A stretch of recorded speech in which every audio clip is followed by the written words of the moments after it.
Owaisi Sahab, let the tradition continue. Sir?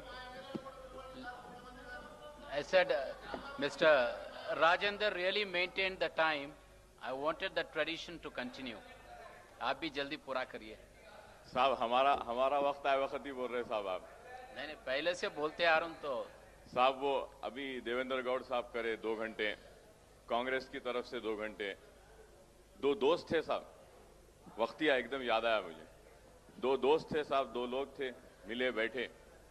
एक दोस्त बोलने लगा कि मेरे बाबा के पास इतनी जमीन है कि वो सुबह घोड़े पे निकलते हैं, बीज डालते डालते डालते डालते डालते, और जब पूरी जमीन खत्म करते हैं तो लौट के आए जब तक पूरी फसल उड़ जाती।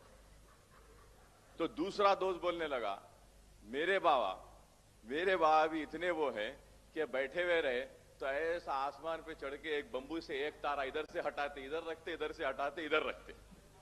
तो वो दोस्त बोला, अरे इतना बड़ा बंबू है आपके पास? तो बोलने लगा, आखिर ये तो बंबू रखते कहां फिर है? तो उन्हें बोला, तुम्हारे बाबा के खेत में।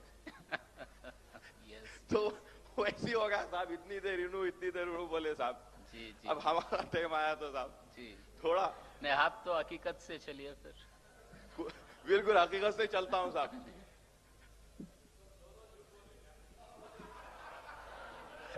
मुझे नहीं मालूम साहब। जी